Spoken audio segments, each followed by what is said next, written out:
Ladies and gentlemen, speaking on freedom of press, please welcome Alex Berenson.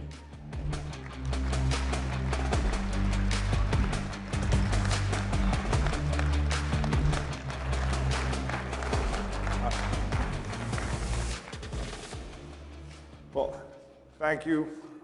It's good to be in Florida, where it's 80 degrees.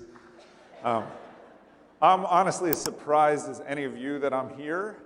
If you knew my voting record, you'd think I should be speaking at the ACLU, not CPAC.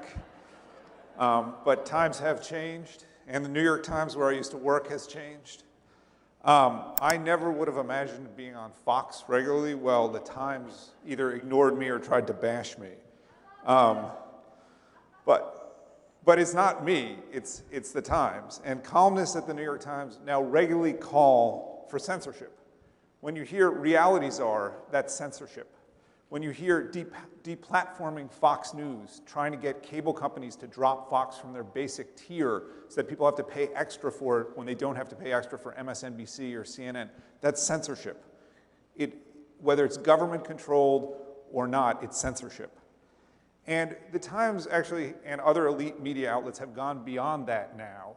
Reporters spend significant amounts of time looking for people, public figures usually, but not always, who've said things they consider, words they consider bad, or have spouted ideas they consider bad, and trying to flog those people publicly.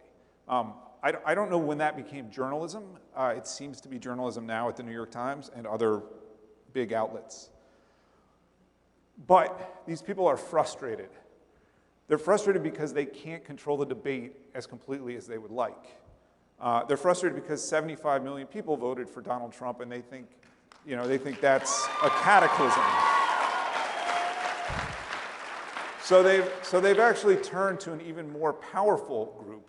They've turned to big tech. They've turned to Amazon and Facebook and Apple and Google, the most powerful companies in the world right now, the biggest companies by market cap, the companies that in an information age are the information. And they've asked those places, they've beat on those places to help them censor. It is amazing to me to see journalists asking technology companies for help in censorship, but that's happening.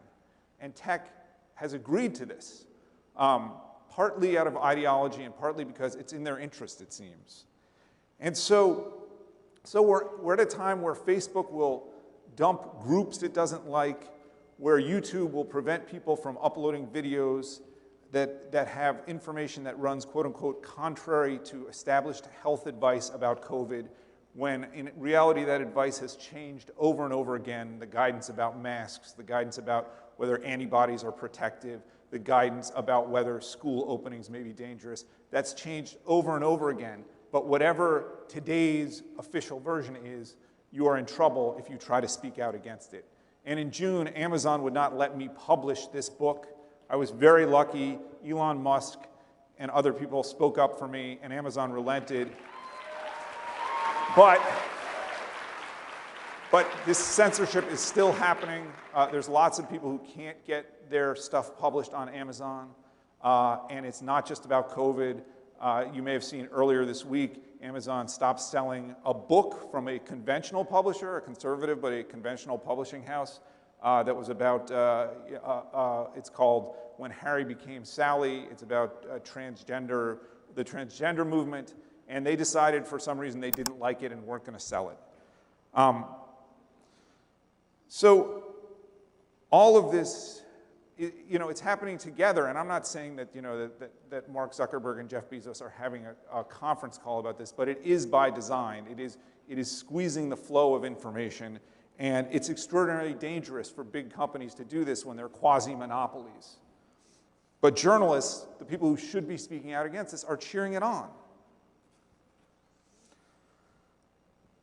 So this is especially true from my point of view when it comes to COVID, because these companies, notably Amazon, but Facebook too, Google too, they all profit from lockdowns. They profit from keeping you in your house, from destroying gatherings like this. And when ideology and profit are running the same way, it's almost impossible to get people to reconsider their actions or consider the negative consequences of their actions. So what can we do? You know, there's some of us out there who see these risks, and we're trying to talk about it, we're trying to fight about it. My badge says I'm self-employed, which is lucky for me. It means that I can speak without having to worry about what my ideological, you know, my masters at the Times want me to say, what their ideology of the day is. And there's other journalists out there who are self-employed, and I think we're starting to, you know, to fight. But the truth is,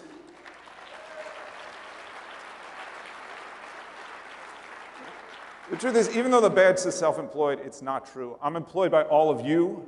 I'm employed by everybody out there who wants facts and data that don't come with an ideological spin, and I'm going to keep doing that, and I know other people are going to keep doing that.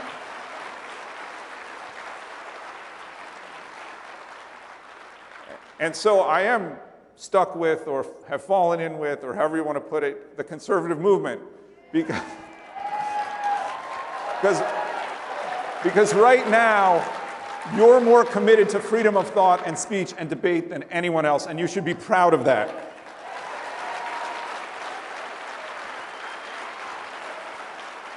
It is sad that people who think they know best won't even talk to you and won't even debate you. That's how. Are they scared, or what are they? I don't know, but it needs to stop. Freedom of debate and freedom of speech and freedom of the press, as we know, they're central to the United States. And I'm proud to announce that I'm going to have a book about the pandemic coming out called Pandemia. Regnery is publishing it. Regnery is a conservative publisher. That's not why I picked them. I picked them because I know they're going to let me write the book I want to write, and if it's criticizing Donald Trump, so be it, and if it's criticizing Joe Biden, so be it. And that's a guarantee that nobody else can make right now.